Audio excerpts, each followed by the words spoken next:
자, 오늘 우리에게 주신 하나님의 말씀 보겠습니다. 창세기 15장입니다.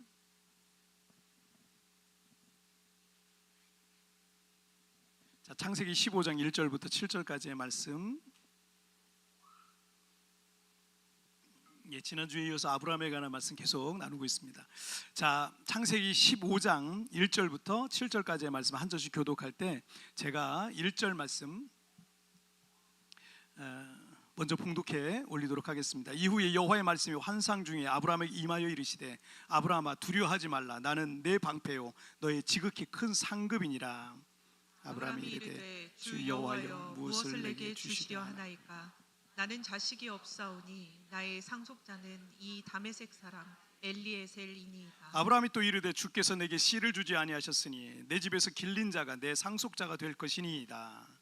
여호와의 말씀이 그에게 임하여 이르시되 그 사람이 내 상속자가 아니라 내 몸에서 날 자가 내 상속자가 되리라 하시고 그를 이끌고 밖으로 나가 이르시되 하늘을 우러러 무뼈를 셀 수 있나 보라. 또 그에게 이르시되 내 자손이 이와 같으리라. 아브라함이 여호와를 믿으니 여호와께서 이를 그의 의로 여기시고 다 같이요. 또 그에게 이르시되 나는 이 땅을 내게 주어 소유를 삼게 하려고 너를 갈대아인의 우르에서 이끌어낸 여호와니라. 아멘. 자, 오늘 말씀 제목 읽겠습니다. 시작. 믿음이 흔들릴 때. 다시 한번 시작. 믿음이 흔들릴 때.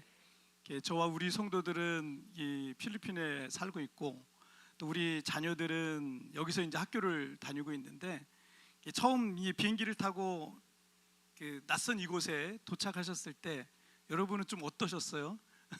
저는 이 필리핀이라는 곳에 처음 왔었거든요. 그때 제가 교회 개척하기 위해서 처음 왔기 때문에 저에게는 굉장히 낯선 장소였습니다. 그래도 요즘은 뭐 인터넷이라든가 뭐 미디어를 통해서 여러 가지 정보를 미리 알고 어느 정도 이제 마음의 준비를 좀 하고 오시기 때문에 그래서 이곳에서 예상되는 그런 일들이 있을 때 필리핀이니까 이런 생각이 들어요. 여기서 좀 많이 이렇게 하는 얘기 중에 하나가 뭐 그렇지 그냥 필리핀이니까 뭐 이렇게 그러니까 이게 이해를 해야 되는 거예요. 왜냐 한국이랑 다르잖아. 한국이랑 다르기 때문에 그럼 필리핀이니까 필리핀인데 뭐 이렇게 생각을 이제 해야 돼요. 왜냐하면 이 우리가 사실은 마음의 준비는 하고 왔는데 막상 여기서 살다 보면 세계 최고의 인프라를 갖춘 나라가 한국이에요. 전 세계 여러 나라를 제가 다녀봤지만 한국만큼 가장 편리한 나라가 없습니다. 전 세계에서 완벽하게 모든 인프라가 정말 여기 나서 사니까 더 느껴요. 그냥 완벽한 나라예요. 완벽한 나라. 전 세계에서 가장 완벽한 인프라를 갖추고 있는 이 한국하고 여기랑 비교하면 너무 비교가 되는 거죠. 생활의 불편함이 많을 거예요. 불편한 게 한두 가지가 아니에요. 근데 저희는 여기 살다 보니까 지금은 감사한 게 굉장히 많거든요. 처음에 인터넷 설치했는데 2달 걸렸어요. 요즘 일주일 안에 옵니다. 그게 얼마나 감사해요. 이거 일주일 안에 오면 너무 감사한 거예요. 너무 감사하면서 사는 거예요. 이게 한국하고 여기랑은 비교가 안 돼요. 비교할 수가 없어요. 한국은 신청하면 바로 오잖아요. 그러니까 그게 다릅니다. 근데 그런 곳에 살다가 여기 좀 불편한 게 많은 곳에 이렇게 살다 보니까 여기 오신 분들이 내가 잘못 왔나? 이런 생각을 해요. 괜히 왔나? 다시 돌아갈까? 이 처음 오신 분들이 그래서 제가 보니까 처음 와가지고 한 1개월에서 3개월이 고비더라고요. 그 1개월에서 3개월의 고생은 다 하거든요. 뭐 집 얻는데 고생하고 차 사는데 고생하고 뭐 그 다음에 애들 학교 보내는데 고생하고 막 한 1개월에서 3개월 좀 고생. 근데 그게 쫙 되면 조금 이제 좀 안정이 돼요. 그러면 이제 좀 살만하다 이런데 한 1년 정도 지나면 또 고비가 또 한 3년 정도 지나면 또 고비가 와요. 뭐 이게 좀 사람마다 다 다르긴 한데 막 이런 것들이 있습니다. 근데 우리가 와서 여기서 고생만 하다 가지 않았으면 좋겠어요. 뭔가를 얻어 가세요. 뭔가를 얻어 가시고 은혜라도 받고 가시고 오늘은 이항교회 오셨으니까 은혜라도 받고 가시고 미국 뉴욕 대학교를 졸업하고 외과 의과 공부도 하고 신학교에 들어가서 25살의 나이에 우리나라 조선의 선교사로 파송받아서 온 언더우드 선교사님 잘 아시죠? 1885년 부활절 아침에 인천의 제물포를 통해서 우리 조선 땅에 들어온 최초의 장로교 선교사님입니다. 그러니까 최초의 장로교 선교사님이 이 언더우드 선교사님이에요. 같이 온 분이 아펜셀레 선교사님인데 그분이 이제 감리교 선교사님이죠. 이 소설 양화진에 언더우드의 기도라는 그 유명한 기도문이 하나 나오는데 그 중에 일부를 좀 소개를 해드릴게요.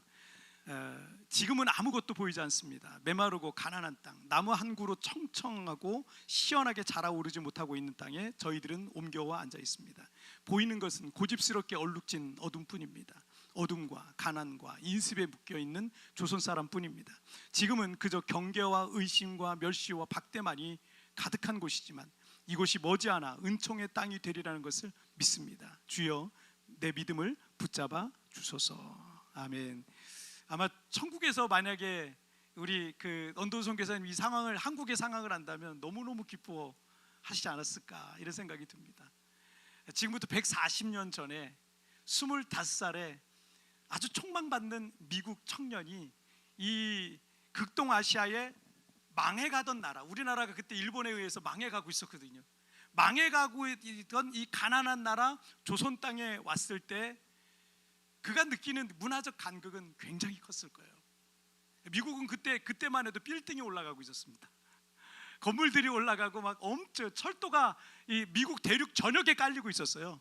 미국 전역에 철도가 다 깔리고 있었고 기차들이 막 지나다니고 있었고 자동차들이 이제 좀씩 이제 막 나오고 막 이럴 때였는데 우리나라는 아주 멀잖아요, 거리가. 그러니까 그 문화적 간극은 많이 컸을 것 같아요. 그리고 조선 땅에 선교하러 오긴 왔지만 무엇부터 해야 될지 막막하기도 했을 것 같습니다. 더더구나 어떤 일들과 사역을 추진해 나가다가 여러 가지 장애물들도 만났을 거고 사역을 해야 되는데 언어도 서투르고 일본에 잠깐 들려서 일본에서 한국어를 좀 배우다가 이제 넘어오신 거거든요. 근데 뭐 또 힘들었을 거고 도저히 이해할 수 없는 이 조선 사람들의 문화 때문에 모든 것을 포기하고 본국으로 돌아가고 싶은 그런 마음들도 아마 선교사님 마음속에 있었을 것 같아요. 그리고 25살이면 얼마나 젊어요, 그죠? 25살이면 얼마나 젊은 나이입니까? 그 나이에 감정 조절도 하기 힘들고 또 우리나라도 20대 이직률이 엄청 높잖아요. 이 회사 갔다 저 회사 갔다. 왜냐하면 자기가 맞는 회사 찾느라. 그 20대가 그런 시기거든요. 그런데 그 20대에 25살에 선교를 와서 조선 땅에 그 불편한 땅에 와가지고 이거를 하려고 그러니 그 마음이 얼마나 올라갔다 내려갔다 올라갔다 내려갔다 왔다 갔다 했겠습니까? 하지만 그렇게 믿음이 흔들릴 때마다 아마 이런 기도문처럼 하나님 앞에 기도하고 또 기도하면서 하나님의 은혜를 받고 그 은혜로 그 견뎌내고 또 믿음으로 또 견뎌내고 또 하나님의 도움을 구하면서 그러면서 그 어려운 시간을 견뎌내지 않으셨을까라는 생각이 들어요. 만약 언더우드 선교사님이 조선에서의 이 선교가 너무 힘들고 앞이 너무 막막하고 도저히 소망이 보이지 않는다고 해서 만약에 중간에 포기하고 돌아갔으면 선교사님 집에서 시작된 여러분 세문안 교회라는 교회는 존재하지 않았을 거예요. 여러분 저기 광화문에 가면은 광화문에서 이 세문안로라고 있어요. 그 사거리 있죠. 그 사거리에서 여기서부터 가면 이제 사거리에서 왼쪽으로 가면은 세문안로거든요. 거기서 걸어가도 돼요. 거기 광화문 가면 한 번은 들리세요. 이 세문안 교회 가면 1층에 가면 전시관이 돼 있어요. 전시관이 쫙 기독교 전시를 해놨어요. 세문안 교회 역사 다 해놨습니다. 막 만들어 놓고 뭐 다 해놨어요. 너무 보면 공부가 되고 너무 감동이 됩니다. 그리고 그 앞에 작은 채플 예배당을 하나 만들어 놨어요. 그래서 사람들 거기 가서 기도하다가 또 가고 큰 채플이 따로 있겠지만 거기 그래서 아무나 갈 수 있어요. 한번 거기 가면 그거 한번 꼭 보시면 아 우리 한국 교회가 140년 전에 언더우드 선교사님 통해서 이렇게 시작됐구나라는 것을 우리가 볼 수 있습니다. 그리고 선교사님을 통해 세워진 우리나라 최고 명문대학교 중에 하나 연세대학교죠. 연세대학교에도 우리가 볼 수 없었을 거예요. 지난 주간에도 우리 학생 하나 이제 여기서 이제 학교 마치고 대학 여기서 들어갔잖아요. 그 연대 들어갔어요, 걔는. 그래서 이제 아마 그 학교를 다니고 언더우드 선교사님이 세운 그 학교를 우리 학생이 이제 거기 가게 된 거예요. 얼마나 기뻐요. 거기에 합격했다고 얼마나 기뻐했는지. 또 조선 땅에 온 지 5년 만에 1890년쯤에 영한 한영 사전을 만듭니다. 편찬을 해요. 한글 열심히 외워가지고 영한 한영 사전을 편찬을 해가지고 조선 사람들의 개화, 이 교육 이런 것들의 큰 역할을 해냅니다. 그래서 그 당시 이거 배운 사람들이 미국 유학을 많이 갔어요. 미국 유학 가가지고 그분들이 우리나라 독립운동을 엄청 도왔습니다. 이승만 박사 같은 분들 그런 분들이잖아요. 독립운동 엄청 돕고, 그리고 이분들이 또 나중에 우리나라를 건국해서 세워가는 데 있어서 우리나라 발전에 지대한 역할을 하신 분들이 바로 그런 분들이세요. 이게 아마 하나님께서 미리 선교사님들을 나라 망하기 전에 미리 탁 보내셔가지고 개화하고 여기서 예수 믿고 이런 사람들을 막 미국 유학 보내고, 일제시대 때도 또 유학을 많이 갔거든요, 선교사님 통해서.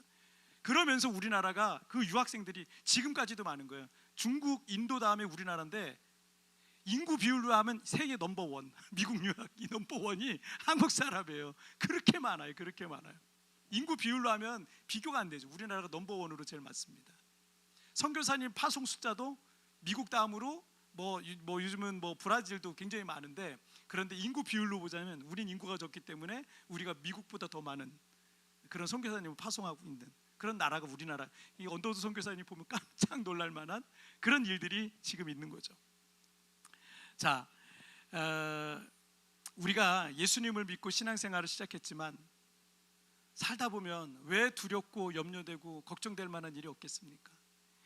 감당하기 어려운 문제들 앞에 다 포기하고 싶은 마음이 들 때가 여러분 없는 게 아니에요. 살다 보면 계속 와요. 그만둘까?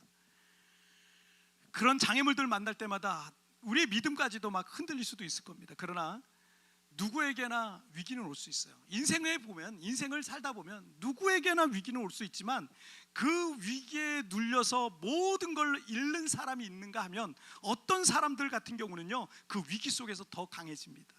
더 지혜로워져요. 더 성장해요. 도리어 그 위기를 큰 기회로 만들어서 새로운 역사로 써가는 사람들이 또 있습니다.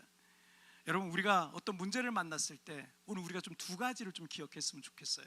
어떤 장애물을 만났을 때, 자, 우리 첫 번째 한번 보실까요? 시작. 한계에 속지 마라. 다시 한번 시작. 한계에 속지 마라. 자, 아브라함은 오늘날의 이라크 남동부의 유프라테스 강의 그 하구 쪽에 위치한 갈대아 우르라는 곳에 살고 있었어요. 노아의 세 아들이 누구예요? 셈, 함, 야벳인데 셈족 계열에서 이 아브라함이라는 사람이 태어난 거예요. 한 400년 뒤에 그런 일이 있었어요. 그래서 이 아브라함이라는 사람이 홍수 이후에 한 400년 이후에 이제 이 아브라함 시대죠. 자, 어느 날 하나님께서 우상 숭배자였던 이 아브라함을 불러요. 그래서 너는 복이 될지라, 이렇게 너는 복의 근원이 될지라, 이렇게 축복을 해주신 거예요. 약속을 해주신 거예요. 그래서 우리는 이 아브라함을 믿음의 조상이라고 부릅니다. 자, 하나님께서 그에게 고향과 친척과 아버지의 집을 떠나서 내가 너에게 보여줄 땅으로 가라라고 이렇게 12장 1절에서 말씀하셨는데, 그 말씀대로 아브라함은 갈대아 우르에서 떠나서 하란까지, 또 하란에서 가나안 땅까지 약 2000km의 먼 거리를 여행해서 노아의 세 아들 중에 셈, 함, 야벳인데 함이 누굴 낳았어요? 가나안이라는 아들을 낳았어요. 그런데 이 가나안이 저주를 받죠. 그래서 이 가나안이 저주를 받았는데, 가나안 이 함족 계열의 이 가나안이 어디서 정착을 하냐면 지금의 이스라엘 땅에 정착한 거예요. 그게 가나안족인 거예요. 그래서 거기가 가나안 땅이 된 거예요. 그래서 그 사람들이 아라랏산에서 내려와서 쭉쭉쭉 이제 밑으로 내려오다가 어디에 정착을 했냐면 지금의 이스라엘 땅, 그 가나안 땅에 정착을 한 거예요. 그래서 거기를 가나안이라고 부르는데, 그런데 이 아브라함이 그래서 갈대아 우르에서 하란을 거쳐서 이 가나안 땅까지 약 2000km 정도가 넘는 그런 거리를 여행하면서 노아의 세 아들 중에 이 가나안 땅에 함 계열이죠. 이 가나안 땅에 이제 거주를 하게 되는 거죠. 그러니까 어떻게 보면 세월이 한 400년 지났기 때문에 외국인이죠. 이제 거기 이제 부족이 나누고 나라가 나뉘고 민족이 나뉘고 막 이렇게 되니까 이 외국인이죠. 아브라함은 이제 가나안 사람들 입장에서는 외국인이에요. 피부도 하얗고 가나안 사람도 좀 꼬무접접하고. 자, 이 거친 가나안족의 이 텃세 때문에 아브라함은 어디에 한번 장기간 머무를 수 있는 곳이 없어서 거주지를 계속 옮기게 됩니다. 그래서 히브리서 11장에서는 아브라함을 가리켜서 외국인과 나그네처럼 살았다 그래요. 외국인과 나그네처럼. 그래서 저는 이 필리핀 생활이 좋은 거예요. 이 필리핀 생활이 본국을 떠나서 여기 오니까 제가 외국인으로 살잖아요. 그러니까 여기서 느끼는 건 나는 어쩔 수 없는 외국인이구나 라는 걸 느껴요. 여러분 한국에서는 그런 거 못 느끼시잖아요. 근데 여기 오면 그걸 느껴요. 난 외국인이구나. 외국인으로 사는 거구나. 그러니까 외국인으로서의 그 고달픔이 있어요. 어려움이 있습니다.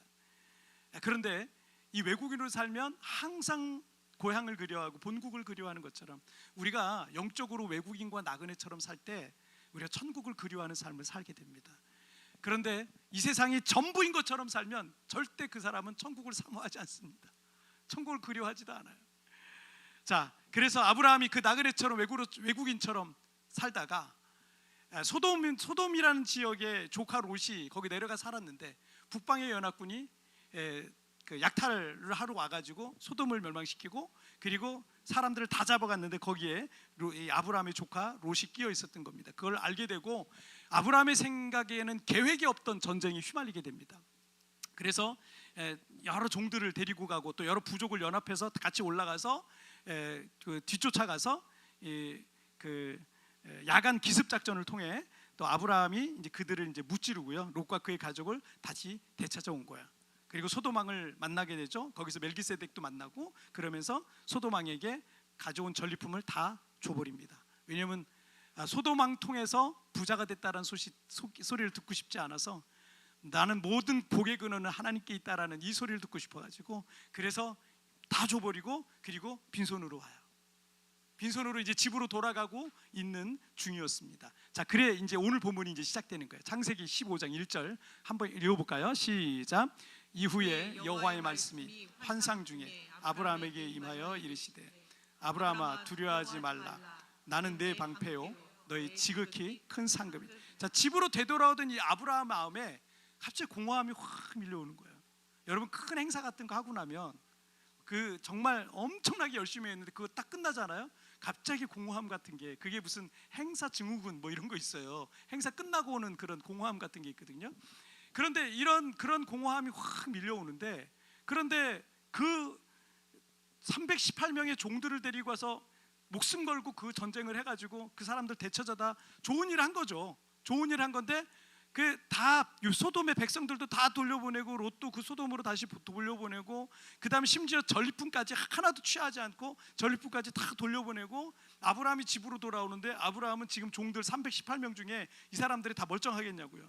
목숨 걸고 싸웠는데 팔 잘린 사람, 다리 잘린 사람, 눈알 빠진 사람, 뭐 어디 칼이 찔려가지고 피 철철 흘리는 사람 별의별 종들이 다 있었을 거 아니에요. 근데 아무것도 가지고 없이 피해만 입고 그냥 이렇게 오는 거예요. 그러면서 아브라함 마음속에 나는 뭔가 이런 생각이 드는 거예요. 나는 뭔가 저 사람들 좋은 일 다 시켜주고 나는 뭔가 이런 생각에 아마 공허한 마음이 있었고 또 한 가지는 두려움이 있었던 것 같아요. 왜냐하면 북방의 그 연합군이 돌아가가지고 아브라함에게 복수하겠다고 재정비해가지고 막 더 많은 군사를 데리고 만약에 아브라함을 친다면 어떻게 되겠어요? 아브라함이 끝나는 거죠.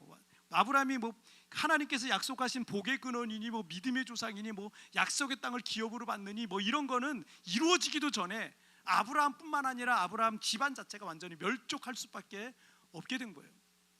그래서 이 구절에서 하나님께서 뭐라 그래요? 두려워하지 마라. 여러분, 여러분의 마음에 두려움이 있을 때 하나님 찾아오셔요. 제가 마음이 두려울 때마다 하나님 찾아오시더라고요. 그리고 두려워하지 말라 이 말씀 주시는데 여러분 하나님께서 너무 잘 아세요. 우리가 힘들어하는 거, 내가 뭐 때문에 불안해하고 걱정하는 거 하나님 잘 아세요. 근데 그때 하나님 음성 들으시길 바랍니다. 아브라함에게 찾아오셔서 너 두려워하지 마라 라고 말씀하셔서 아브라함을 안심시켜요. 그리고선 나는 너의 방패요 너의 지극히 큰 상급이다 라고 말씀하시는데 하나님이 내가 너의 방패가 돼서 하나님께서 내가 너의 방패가 돼서 내가 너 지켜줄 테니까 너 두려워하지 마. 내가 너 방패가 되어줄 거. 그러니까 그 말에 아브라함의 마음이 좀 편했었던 것 같아요. 그런데 마음속에서 그런데 주님 지극히 큰 상급은 뭔가요? 상급은 뭔가요? 지극히 큰 상급. 저는 아무것도 없어요. 내 종들 다 다치고 가져온 거 아무것도 없고 더더구나 하나님 저 큰 민족 만들어 주신다 그랬는데 큰 민족 만들어 주시고 그렇게 복을 주시겠다 하셨는데 저는 부족도 이룰 수 없어요. 제 아들이 있어야지, 자식이 있어야지 부족도 만들고 뭘 만들고. 그래서 옛날에는 자식을 많이 낳았잖아요. 부족이 커야 되니까. 그래야 되는데 나는 아무 후손도 없는데 어떻게 그런 일이 가능할 수 있겠어요? 큰 상급 주신다 그랬는데 제가 받을 수 있는 게 뭐가 있겠어요? 전 자식이 없어요. 이렇게 말씀하고 있는 거죠. 자, 2절 말씀 볼게요. 시작. 아브라함이 이르되 주 여호와여 무엇을 내게 주시려 하나이까? 나는 자식이 없사오니 나의 상속자는 이 다메섹 사람 엘리에셀이니이다. 자, 3절 말씀도 보실게요. 시작. 아브라함이 이르되 주께서 내게 실을 주지 아니하셨으니 내 집에서 길린 자가 내 상속자가 될 것이니. 당시 고대 부족 사회에서는 후손이 없을 때는 이 집에서 나고 자란 종 중에 하나를 상속자로 삼기도 했나 봅니다. 워낙 종들이 당시 많았고, 그리고 종 중에 종이 이제 자식을 낳았어요. 그러면 그 아이가 아기 때부터 볼 거 아니에요. 근데 자식이 없는 사람은, 후손이 없는 사람은, 자식이 없는 사람은 그런 애들 보면 너무 예쁠 수 있거든요. 너무 예쁘잖아요. 근데 아기 때부터 확 뛰어다니는 것도 보고 말하는 것도 보고 막 해서, 또 이제 주인이니까 뭐 심부름도 시켰을 거고, 그러면서 그리고 참 괜찮은 아이다라는 생각이 들면서 예뻐하고, 얘 내가 나중에 좀 큰 거를 뭘 하나 맡겨야 되겠다 이런 생각도 했을 거고, 그래서 아주 애정을 가지고 아마 키웠던 그런 종 중에 하나였던 것 같아요. 엘리에셀이라는 사람이. 그래서 그 엘리에셀을, 그러니까 아브라함이 갖고 있는 시나리오는 그냥 내가 자식이 없으면 저 엘리에셀을 나의 상속자로 삼을 수밖에 없겠다라고 생각을 했던 거죠. 자, 이런 게 인간이 갖고 있는 한계인 거예요. 이거 안 되니까 아무리 해도 안 되고, 뭐 더 좋아질 조짐도 보이지 않고, 미래가 보이지 않고, 이러니까 내 머리로 생각하는 걸 하는데, 그게 뭐냐면 그러면 이렇게 해야 되겠다. 이게 인간의 한계고 아브라함의 한계였던 거죠. 그리고 그것이 어쩌면 우리가 인생을 살아가고 있으면서 겪게 되는 우리의 한계이기도 합니다. 여러분, 그 우리나라 높이뛰기 선수 중에 우상혁 선수라고 있어요. 우상혁 선수가 한국 신기록을 갖고 있는 간판이거든요. 그래서 세계 대회 나가서 금메달 따고 은메달 따고 막 그래요. 근데 며칠 전에 어떤 뉴스 타이틀이 하나 이제 뜨더라고요. 포털에 뜨는데 거기 뭐라고 되어 있냐면 41년 동안 안 깨지던 신기록이 깨졌다. 한국 높이뛰기 역사 다시 쓴 곽시연. 중학교 3학년이 우상혁도 넘었다. 이런 타이틀이 막 뜬 거예요. 그래서 제가 깜짝 놀라가지고, 야, 중학교 3학년이 우상혁을 뛰어넘었어? 그러니까 야, 대단한데? 벌써. 근데 이 언론들이 낚시를 보라고 호가 이게 뭐 관심 가질 만한 낚시성 이 썸네일이긴 했는데, 어쨌든 중학교 3학년 학생이 한국 신기록을 보유하고 있는 우상혁 선수가 중학교 때 세운 기록을 넘겼다. 그걸 뺐어. 그래가지고 중학교 때 세웠던 그 기록을 넘었다는 거예요. 그러니까 그것도 대단하죠, 그죠? 그것도 대단하죠. 근데 뭐 우상혁 선수랑 이 선수랑은, 이 중학교 3학년이랑은 한 14살, 15살 차이 나요. 그러니까 요즘 아이들이 키도 크잖아요. 발육도 좋고 잘 먹고 이러니까. 어쨌든 뭐 이 얘기는 뭐냐면 우상혁 선수를 뒤울 높이뛰기 유망주가 탄생했다. 이런 뉴스였어요. 언론이 하도 요즘 엉망으로 많이 해가지고 제대로 보도를 안 해가지고 이렇게 낚시만 하고 이래가지고 잘 분별해서 보긴 해야 되는데, 어쨌든 뭐 이런 뉴스가 나와서 제가 한번 살짝 속았지만 유망주가 나왔구나. 여기까지 이제 뭐 유망주가 탄생했다 그러면 잘 안 보니까 아마 이렇게 했던 것 같아요. 여러분, 그런 말 있어요. 운동하신 분들 여러 분 계시는데, 그 운동에 기록은 깨지라고 있는 것이다라는 말이 있어요. 기록은 깨지라고 있는 것이다. 스포츠계에서 주로 이제 많이 쓰이고 있는데, 우리 사회의 여러 가지 영역에서도 적용되는 그런 말들이기도 합니다. 그리고 시간이 지나고 세월이 지나잖아요. 그러니까 안 깨지는 기록은 없는 것 같아요. 다 언젠가는 다 깨지는 것 같아요. 언젠가는 그 기록이, 물론 그 기록을 넘어서는 시간이 짧을 때도 있고 또 좀 길 때도 있겠죠. 근데 그 기록은 언젠가는 반드시 깨진다라는 것을 우리가 살면서 좀 보고 있습니다.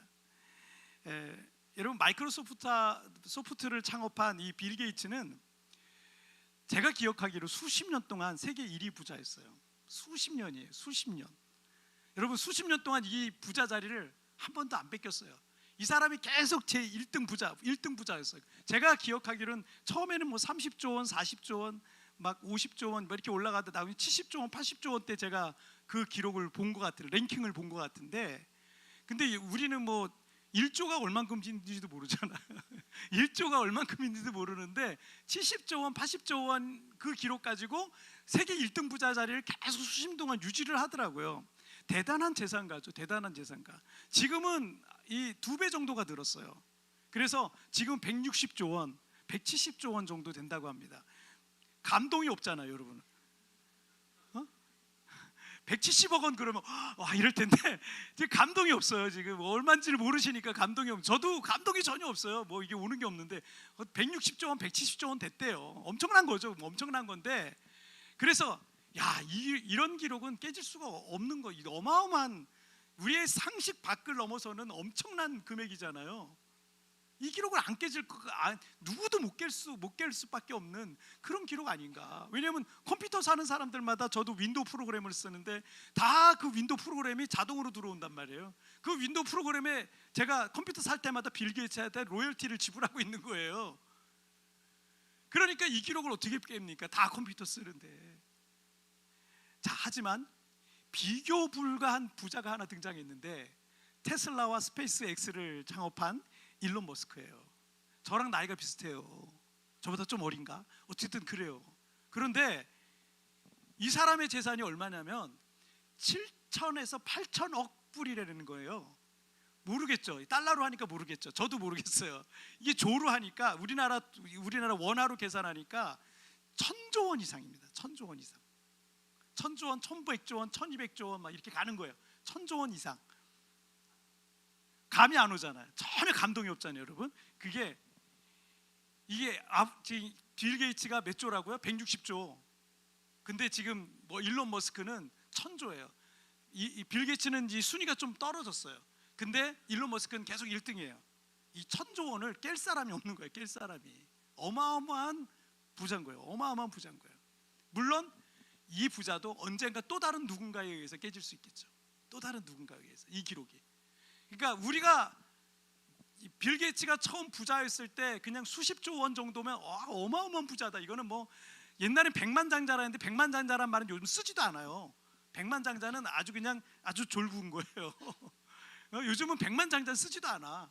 조만장자 이렇게 얘기를 하는데, 근데 빌 게이츠가 수십조 원의 그 재산을 갖고 있을 때 우리는 상상할 수도 없는 어마어마한 금액이라서 이걸 누가 깰 수 있나 이런 생각이 들었는데, 근데 비교조차 안 되는 이 1000조짜리 부자가 나온 거예요. 1000조짜리 어마어마한 부자가 나온 거죠. 사업해가지고, 젊을 때 사업 시작해가지고 만들어낸 거예요. 인터넷으로 뭐 해가지고 뭐 만들어서 페이팔이라든지 뭐 이런 그런 결제 프로그램 만들어서 팔고, 또 돈 얻어서 또 또 인수해서 사고, 이러면서 어마어마하게 부를, 자기 세대에 그냥 다 부를 일으켜 놓은 거예요. 이게 뭐 상상할 수 없는 거죠. 어마어마한 사람이죠. 그런데 언젠가는 이 기록 누군가는 또 깰 거예요. 다 깨지더라고요. 조앤 롤링은 역사상 가장 많이 팔린 책 시리즈인 이 해리포터를 통해서 세계 여성 중에서 가장 큰 부자가 된 사람이에요. 이 책을 쓰기 전까지는 완전히 실패한 인생의 모델 같았습니다. 2008년에 하버드 대학 졸업 연사로 올라와서 이런 말을 했어요. 나는 대학 졸업 후 7년간 실패만 거듭했다. 결혼 3년 만에 이혼을 당했고 실업자 신세에다 가난까지 닥쳐왔다. 그러나 실패는 내 삶에 불필요한 것들을 제거해줬다. 두려워했던 실패가 현실이 되면서 오히려 자유로워졌다. 나는 살아있었고 사랑하는 딸이 있었고 낡은 타자기와 엄청난 아이디어가 있기 때문이다. 여러분, 우리가 자주 속고 있는 게 한 가지 있는데, 그게 한계라는 거예요. 한계. 나의 한계. 여기에 속는 거예요. 우리가 내 나이의 한계, 내 건강의 한계, 내 재능의 한계, 내 물질의 한계, 내 자본의 한계, 내 재능의 한계, 이 모든 한계라는 것에 여러분 우리가 속고 있어요. 나는 더 이상 안 된다, 나에게는 불가능하다, 나는 할 수 없다, 이게 내 한계다라고 하는 그런 거짓 속임수에 여러분 속지 마세요. 하지만 한계라는 거짓말에 속지 않는 사람은요, 불가능한 게 없어요. 이거예요. 한계라는 거짓말에 속는 사람은 거기서 딱 부딪혀서 아무것도 못하는 거예요. 거기서 그 사람은 끝나는 거예요. 거기서 그 사람은 멈추는 거예요. 그러나 이 한계라는 거짓말에 속지 않는 사람은요, 그 사람에겐 불가능한 게 없어요. 모든 것이 모든 가능성이 열리고 시작되는 거예요. 여러분, 한계라는 것에 속지 마시길 바랍니다. 그리고 하나님이 우리와 함께 하신다는 사실 잊지 마시길 바랍니다. 자, 우리 두 번째 보실까요? 시작. 한계를 돌파하라. 다시 한번 시작. 한계를 돌파하라. 자, 아브라함의 마음에 나는 불가능하다, 나는 할 수 없다, 이것이 나의 한계다라는 거짓말과 부정적인 마음과 비관적인 마음, 불신앙적인 감정이 어느 순간 이 아브라함의 마음을 지배하고 있었어요. 분명히 하나님께서 그에게 아들을 주시겠다고 말씀하셨지만 시간이 흐르면서 아브라함의 믿음이 흔들렸던 거예요. 자, 4절 말씀을 한번 보실까요? 시작. 여호와의 말씀이 그에게 임하여 이르시되 그 사람이 내 상속자가 아니라 내 몸에서 날 자가 내 상속자가 되리라 하시고. 자, 하나님께서는 아브라함이 갖고 있었던 잘못된 생각을 바로 잡아주시고 있잖아요. 아브라함, 너는 집에서 나고 자란 엘리에셀이 너의 상속자라고 생각하는데 아니다. 네 몸에서 날 자가 너의 상속자가 될 것이다 라고 다시 한번 확인시켜 주시죠. 자, 5절 보실게요. 시작. 그를 끌고 밖으로 나가 이르시되 하늘을 우러러 무별을 셀 수 있나 보라. 또 그에게 이르시되 내 자손이 이와 같으리라.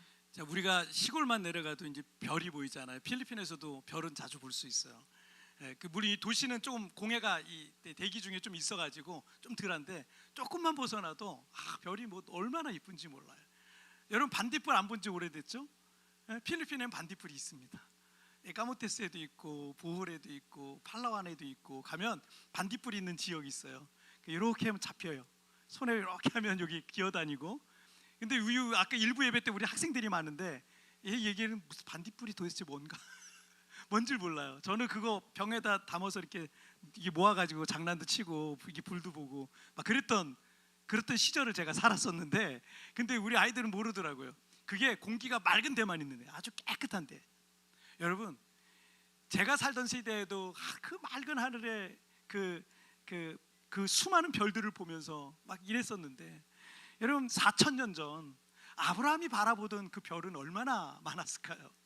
어마어마했을 것 같아요. 막 은하수처럼 보였을 것 같아요. 그 엄청난 별을 주님께서 아브라함을 끌고 밖으로 데리고 나오시면서, 야, 이 별처럼 셀 수 있어? 못 쉴걸?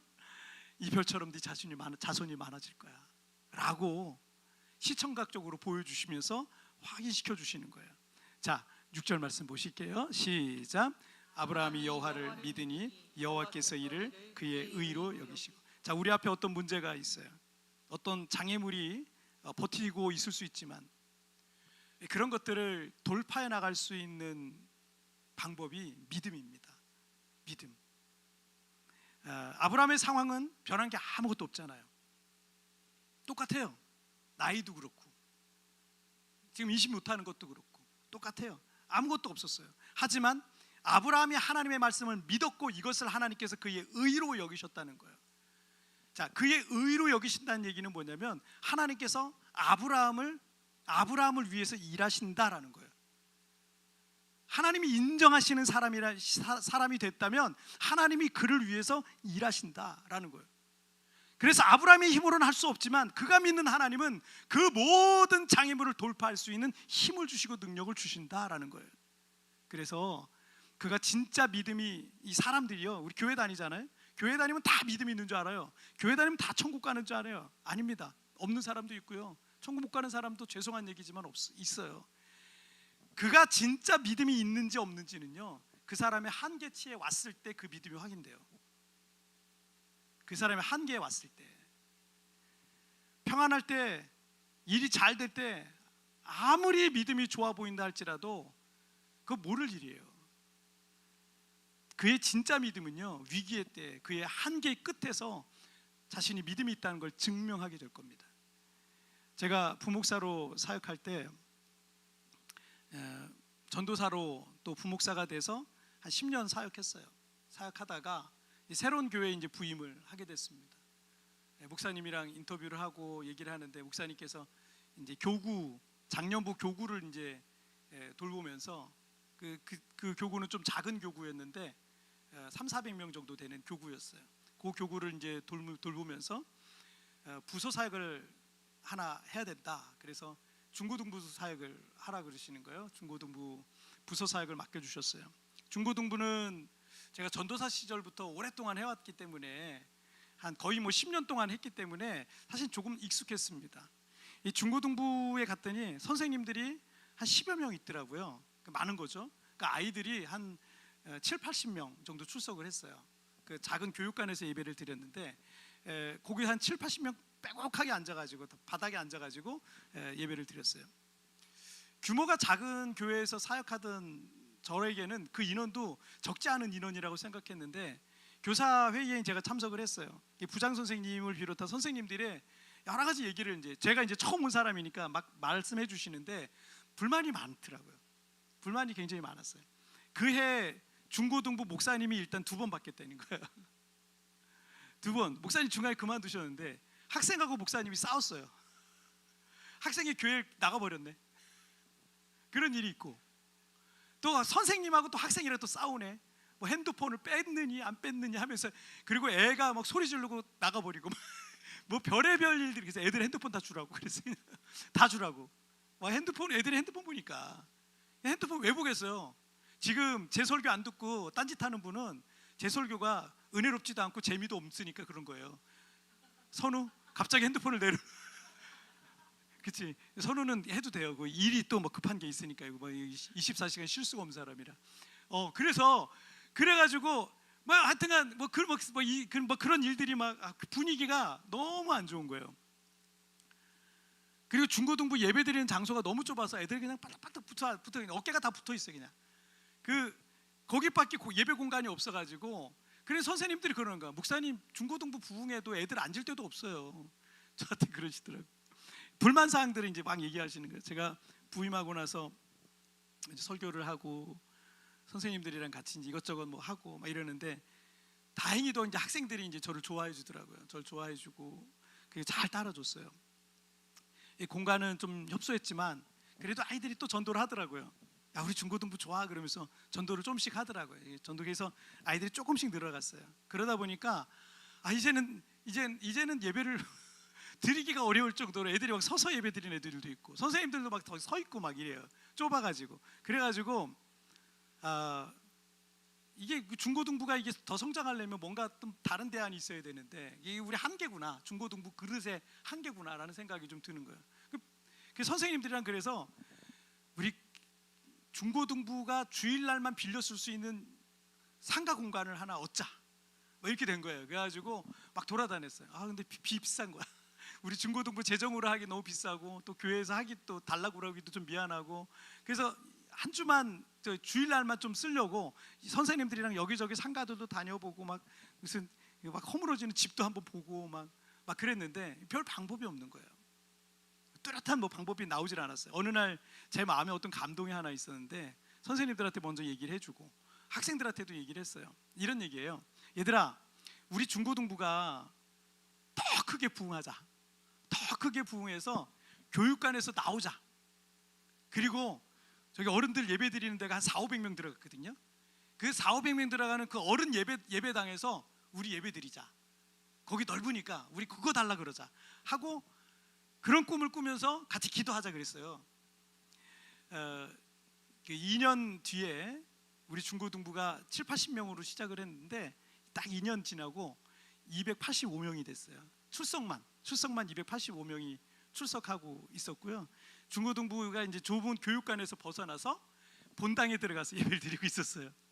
어른들은 그때 또 성전 건축과 이게 맞물려 가지고 어른들도 좀 넓은 예배 공간이 필요했어요. 그래서 어른들은 그 체육관 얻어 가지고 다 버스 돌려가지고 셔틀 다 돌려가지고 체육관 얻어서 그 예배 드리고 우리 중고등부 본당을 딱 차지하고 성전 건축 끝날 때까지 그 차지하고 우리가 예배를 드렸어요.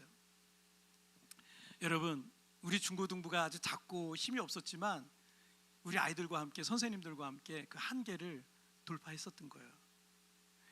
하나님께서 저를 이 필리핀의 한인교회 사역을 보내주셨는데 여기는 또 한국과는 다른 또 다른 한국 교회에서 경험하고 있는 것과는 또 다른 한계들이 존재합니다. 그래서 개척 초기부터 그런 한계들을 돌파해 오면서 사역해 왔고 이전에 한국에서 경험해 보지 못했던 일들을 여기서 많이 경험하죠. 성도들의 거주 기간이 일단 짧잖아요. 짧으니까 우리 교회 선생님들도 몇 분 지금 와 계시거든요. 1년 이렇게 좋은 선생님들이랑 오래 있어야 되는데 1년만 있어야 돼. 1년만. 이 좋은 집사님들이 아이들 데리고 조기 유학 가서 1년이 계신데 이렇게 좋은 분들이 1년 오래 있어야 되는데 응? 우리 광주에서 오신 이주연 집사님 목포인가? 오래 있어야 되는데 저분도 2달 만에 또 가고 막 이런 곳이잖아요. 이런 곳인데 그러다 보니까 봉사자, 헌신자 뭐 이런 분들이 세워져 가지고 사역의 지속성이 계속돼야 되는 이게 어려운 거예요. 이번에도 작은 목자, 뭐 부목자 뭐 몇 분 하고 또 일꾼들 교회 열심히 나오는 기도에 나오는 분들이 뭐 해가지고 아이들까지 포함하니까 요 상반기에만 20-30명이 나갔잖아요. 20-30명이 한국으로 철수했어요. 뭐 호주도 가고 말레이시아도 갔지만 어쨌든 철수를 했어요.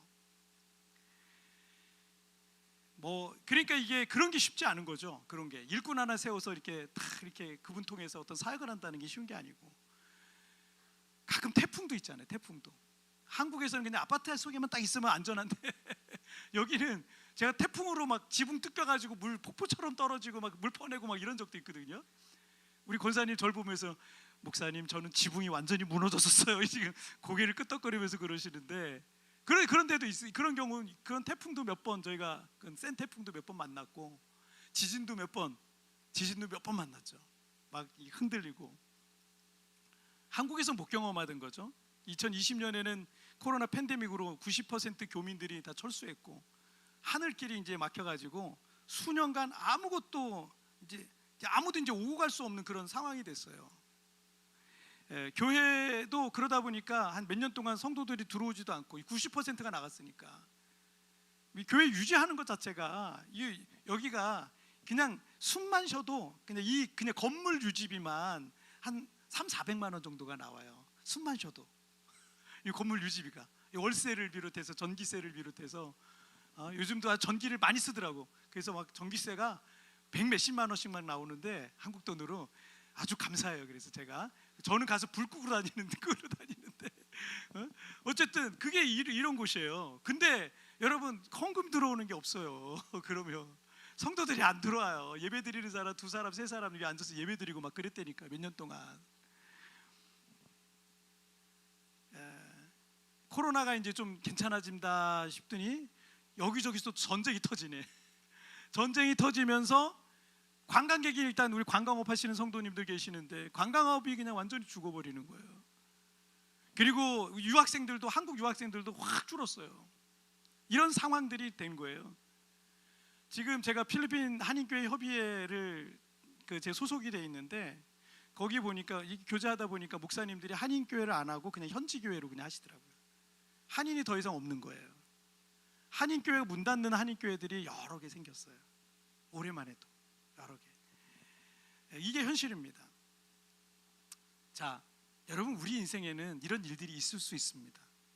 하지만 이 또한 저와 우리 교회가 돌파해 나가야 되는 새로운 한계인 거예요. 이 한계를 돌파해 나갈 때 우리는 믿음의 또 다른 단계로 성장해 나가는 거예요. 우리가 알던 하나님의 크기가 더 커지는 것을 우리가 경험할 수 있게 되는 거예요. 우리가 어떤 문제와 상황 앞에서 마음과 믿음이 흔들릴 때가 있습니다. 그것은 우리가 이 문제와 상황에 집중하기 때문에 흔들리는 거예요. 여러분 그 문제에 집중하지 말라는 게 아니라 그것 때문에 집중하면서 그 문제에서 상황에 집중하다가 거기에만 집중하다가 여러분 믿음도 흔들리고 마음도 흔들리고 괴롭고 좌절하고 낙심하지 말라는 거예요. 우리의 변함없는 포커스는 변함없는 하나님만 바라봐야 돼요. 그 하나님만 바라볼 때 하나님께서 아브라함에게 별을 보여주시면서 아브라함에게 약속을 주셨듯이 그리고 아브라함이 그 하나님을 믿었듯이 여러분 어떤 상황에서도 하나님께 집중하세요. 저도 우리 집사님들 성도님들 얘기 들어보면 어떡하냐 이런 생각이 들어요. 그런데 어떻게 해야 돼요? 그 상황과 환경과 조건과 지금 일어나고 있는 일들과 문제들과 장애물들을 바라보지 말고 여러분 하나님을 바라보시길 바랍니다. 그러면 모든 불안과 걱정과 염려에서 벗어나기 시작하고요 다시 내가 평안을 찾게 되는 거예요. 여러분 그렇게 불안해서 될 거 아무것도 없습니다. 주님 안에서 다시 평안을 찾고요, 소망과 비전 가운데 앞으로 나가시기를 바랍니다. 그리고 하나님이 얼마나 크신 분이신지, 나는 약하나 우리가 믿는 하나님이 얼마나 위대하신 분이신지 그것을 여러분 믿으시기를 바랍니다. 나는 약해요. 우린 약하잖아요. 저도 약해요. 제가 이렇게 우리 여기 왔다 가신 성도님들이 항상 그런 말씀하세요. 목사님 엄청 열정적이고 막 파워풀하고 막 이렇게 설교하시고 찬양하시는 분 너무 좋아요 막 이러는데, 저는 이게 다예요. 제 에너지의 전부예요. 다 쓰고 저는 거의 기절 이렇게 되는 거예요. 약한 사람이에요. 그렇게 강하지 않습니다. 그렇게 대단하지 않은 거예요. 그런데 내가 믿는 하나님이 강하시니까, 내가 믿는 하나님 위대하시니까 저는 그 하나님만 바라보는 거예요. 사람 안 바라봐요. 이번에도 한 20-30명 한국 가고 나니까 마음이 확 좌절이 되더라고요. 낙심이 되더라고요. 근데 그때 하나님이 저에게 주시더라고요. 저에게 말씀하시더라고요. 너 사람 의지하지 마라. 그 성도도 우리 일꾼들이었으니까 너 사람 의지하지 마라. 나만 의지해라. 이렇게 말씀하시더라고요. 여러분, 우리는 하나님만 의지해야 돼요. 자꾸 환경 의지하고 사람 의지하다가 여러분 낙심될 것밖에 없어요. 철저하게 하나님만 바라보는 믿음의 사람들 되시기를 주님의 이름으로 축복합니다. 자, 오늘 말씀 정리해 볼게요. 2가지. 시작. 한계에 속지 마라. 한계를 돌파하라. 다시 한번 시작. 한계에 속지 마라. 한계를 돌파하라. 계속해서 여러분 살다 보면 한계라고 생각하는 것들이 찾아올 거예요. 마음속에서 속지 마세요. 내가 위대하신 하나님 믿는데, 전능하신 하나님 믿는데, 그 하나님 의지하는데 불가능한 게 뭐가 있어요? 다 됩니다. 다 가능합니다. 그리고 그 여러분에게 주어진 한계 기회입니다. 돌파하세요. 믿음으로 돌파해 나가시기를 주님의 이름으로 축복합니다. 자, 우리 찬양 같이 드릴 때 하나님이 얼마나 위대한 분이신지를 우리 묵상하면서 이 찬양 같이 드리겠습니다.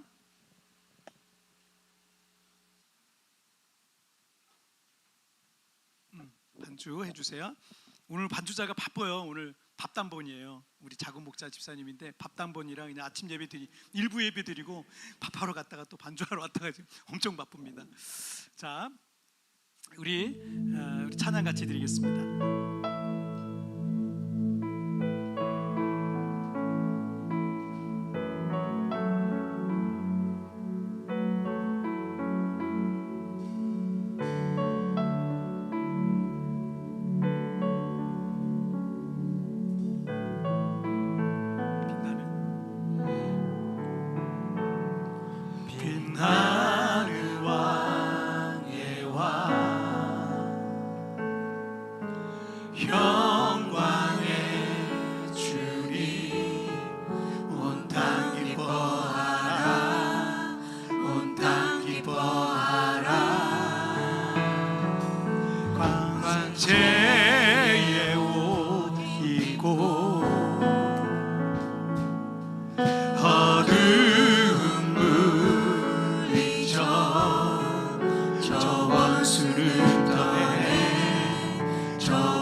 아바 성령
시간 우리 같이 기도할 때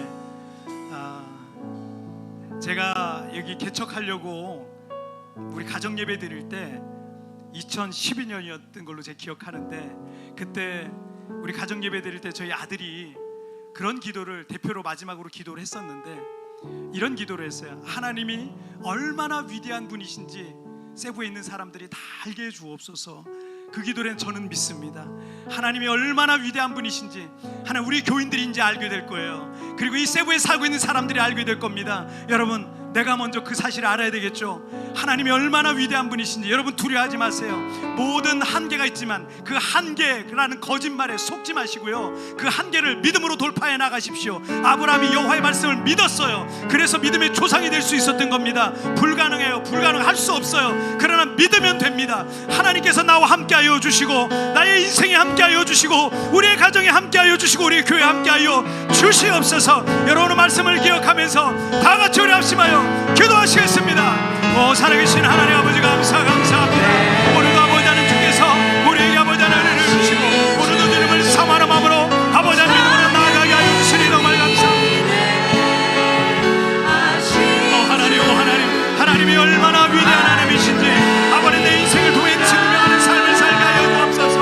하나님이 얼마나 크신 분이신지, 하나님이 얼마나 위대한 분이신지 주여 내 인생을 통해 증명하기를 원합니다.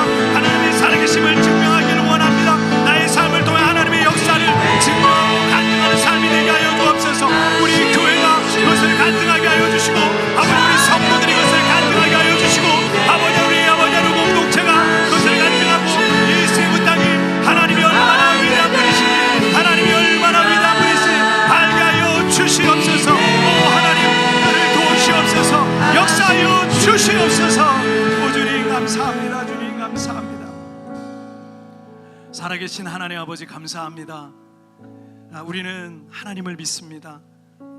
보잘것없는 나를 믿는 것도, 내 능력을 믿는 것도, 하루아침에 반짝했다가 사라질 안개 같은 사람의 능력, 인간의 능력을 믿는 게 아니라 전능하시고 살아계신 하나님이 얼마나 위대한 하나님이신지 하나님 내 인생을 통해 증명해 나가게 하여 주시옵소서. 나의 삶을 통해 하나님의 살아계심을 증명하기를 원합니다. 한계에 부딪힌 성도들마다 오늘 그 한계를 돌파하게 하여 주시옵소서. 한계라는 거짓말에 속지 말게 하여 주시고, 믿음으로 그 한계를 돌파해 나가게 하여 주옵소서. 아브라함이 믿음을 믿어 여호와를 믿었을 때 그가 이 믿음의 조상이 될 수 있고 복의 근원이 됐던 것처럼, 주여 내가 믿사오니 나를 복의 근원으로 삼아 주시옵소서. 나를 축복의 통로로 삼아 주옵소서. 나를 통해 하나님 마음껏 일하여 주시옵소서. 할 수 있거든이 무슨 말이냐? 믿는 자에게는 능치 못할 일이 없느니라. 내게 능력 주시는 자 안에서 내가 모든 것을 할 수 있느니라. 두려워하지 말라. 내가 너와 함께함이라.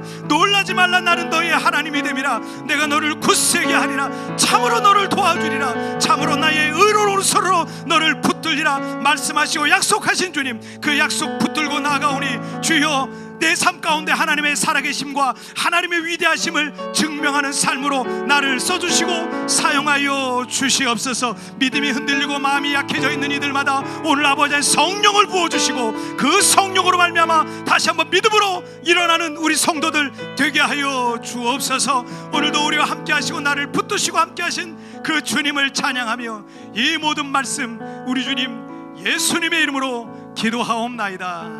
아멘. 자, 우리 공동체 소식 보여주세요. 오늘의 공동체 소식입니다. 성전 이전을 위한 5번째 40일 특별기도회가 계속되고 있습니다. 다윗의 장막을 일으켜라를 주제로 8월 21일까지 매일 저녁 8시에 모입니다. 기도를 통해 하나님께서 이루어 가실 일을 함께 바라보며 끝까지 마음을 모아주시기 바랍니다. 목양협력위원 원례회가 오늘 오후 2시 소그룹실에서 있습니다. 목양협력위원 여러분께서는 시간을 기억하시고 한자리에 모여주시기 바랍니다. 8월에는 각 목장별로 담임 목사님의 신방 예배가 진행됩니다. 신방 예배를 위해 하반기 개인별 기도 제목을 미리 준비해 주시기 바랍니다. 신방 일정은 각 목장 단체의 대화방에서 확인하실 수 있습니다. 하반기부터 새롭게 편성된 목장으로 모임을 이어갑니다. 목장별 작은 목자와 부목자, 목원 명단은 주보에 자세히 안내되어 있으니 확인해 주시기 바랍니다. 목장마다 서로를 더욱 깊이 알아가며 풍성한 교제가 이어지길 소망합니다. 필리핀 코스타 세부 기도회가 8월 28일부터 30일까지 우리 교회에서 열립니다. 김현철 목사님, 양순모 목사님, 정진효 목사님께서 강사로 섬겨주십니다. 참가를 원하시는 청소년과 청년은 최영선 집사님께 등록해 주시기 바라며 회비는 500페소입니다. 이 땅의 다음 세대가 하나님 안에서 믿음으로 든든히 세워질 수 있도록 기도해 주십시오. 새 가족을 소개합니다. 정은비 집사님과 이가온, 이시온 가족이 등록하셨습니다. 우리 교회에 오신 것을 진심으로 환영하며 공동체 안에서 믿음의 기쁨을 함께 누리시길 바랍니다. 생일 축하합니다. 생일 축하합니다. 8월에 생일을 맞으신 성도님들을 축하드립니다. 박서진, 한송이, 조성민, 이유진, 권은희, 서성호, 주혜영, 라혜정, 원호미 성도님 하나님의 인도하심 가운데 기쁨과 감사가 더욱 깊어지시길 기도합니다. 우리 생일 맞으신 분들 우리 선물 주세요. 네, 꽃하고 라혜정 권사님, 그 다음에 라혜정 권사님 받으셨고, 자, 다 됐나요? 우리 혜용 거를 받고 다 일부 예배 때 많이 오셨더라고요. 일부 예배 때 참석하신 분들이 많았어요. 그분들은 다 받으셨습니다. 자, 그리고 그 권사님 생일 맞죠? 음력 양력 다 계산해가지고 한 거예요. 권사님 생일을 맨날 틀려가지고 제가 옛날 사람이라 권사님이 옛날 사람은 음력 써요. 요즘 사람은 누가 음력을 써요? 다 양력 쓰지. 저는 원래 음력인데 그냥 음력 양력처럼 그렇게 하고 있습니다. 자, 우리 저기 코스타 기도회가 이제 한 달 남았는데 우리 어제 우리 찬양팀, 우리 연합 찬양팀에서 여기 한인교회들 연합해서 찬양팀을 구성하거든요. 하는데 우리 세부 교회 연합회에서 책정된 재정이 있었는데 저는 한 12명 모이는 줄 알았어요. 한 30명 왔더라고요. 30명 넘게 모이는 거야. 그래가지고 아이고 이거 어떡하지? 재정 예산은 딱 정해져 있고, 그래서 제가 우리 찬양팀 집사님한테 걱정하지 말라고 제가 광고하겠다고 간식비와 회식비를 지원받습니다. 우리 찬양팀에 절 주세요. 그럼 제가 전달해 드릴게요. 그래서 간식비, 회식비 혹시 감동되는 분 있으면 우리 토요일마다 모여서 어제도 보니까 같이 기도하고 연습하고 막 이러더라고요. 그래서 여러분 좀 우리 간식 사주세요. 밥도 사주세요. 그래서 30명 밥 살려면 힘들겠다. 어떻게 방법을 찾아야죠. 해서 좀 주시면 모아가지고 저희가 하도록 하겠습니다. 그래서 지원하실 분들이 있으면 기쁘게 감사하게 또 지원해 주시면 감사하겠습니다. 자, 나머지 광고는 여러분 주보를 잘 참조하시면 되겠습니다. 우리 찬양 드리시면서 준비한 예물 우리 하나님 앞에 봉헌하시겠습니다.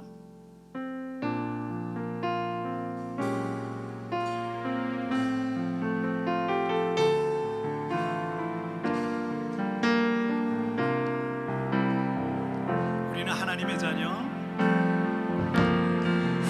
우리는 하나님의 자녀, 주 사랑하는 우리 거할 때 주님 나를 사랑하. 오늘의 공동체 소식입니다. 우리도 서로 사랑할 수 있네. 우리는 주의 몸된 교회. 우리는 주의 몸된 교회.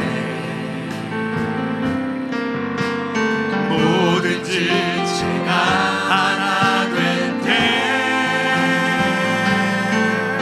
예수님의 마음을 닮아가며 우리 자리에서 일어나서 찬양하겠습니다. 고통과 즐거움 우리 손잡을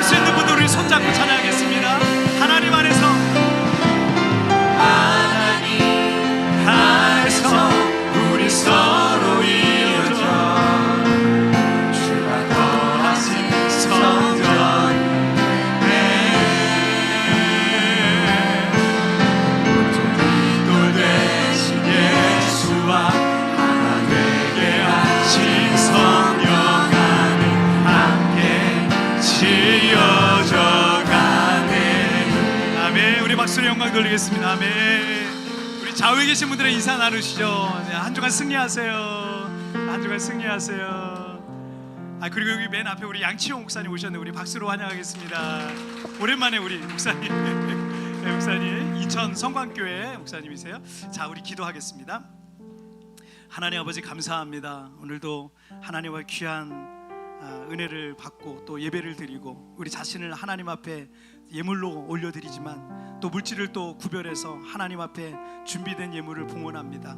이 물질이 이 땅에 고통받는 이웃들을 섬기는 물질 되게 하시고 죽어가는 영혼을 살리는 생명의 물질 되게 하시고 또 하나님 나라를 확장하는 정말 귀한 예물로 의미 있는 예물로 아름답게 쓰여질 수 있도록 하나님이여 축복하여 주옵소서. 드려진 손길들마다 우리 하나님 만배의 복을 허락하여 주시고 하나님의 아들들 딸들입니다. 어디 가서 꾸고 빌리는 인생 되지 않게 하여 주시고 나누어주고 베풀어주고 선한 사업에 부유한 믿음의 착한 부자들로 평생 쓰임받게 하여 주옵소서.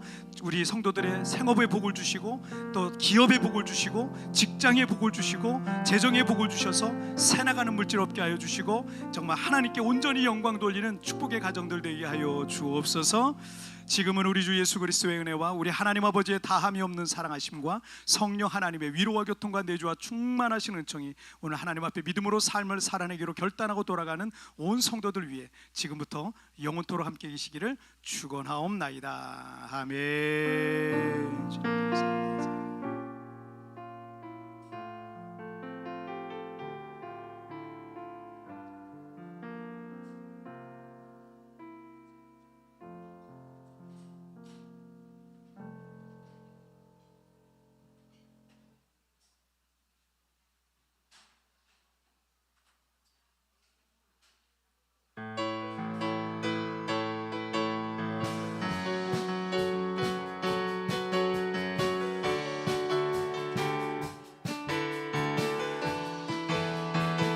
낮은 마음 낮은 마음 주님께서 기뻐하시고 작은 일에 큰 기쁨을 느끼게 하시는 도다. 내가 지쳐 무력할 때 주님 내게 힘이 되시고 아름다운 하늘나라 내 맘에 주시는 도다. 우리에게 축복하신 하나님 사랑 낮은 자를 높여주시고 아름다운 하늘나라 허락하시고 내 모든 것 예비하시네. 찬양함의 기쁨을 아멘. 감사함의 평안을 강구함의 하나님 알도록 마지막 찬양합니다.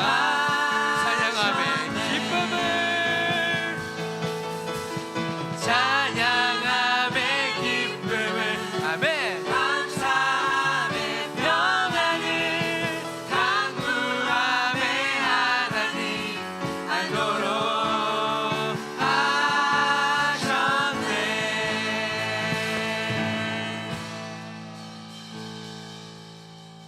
건반 앞에서 모여서 기도하고 마치도록 하겠습니다.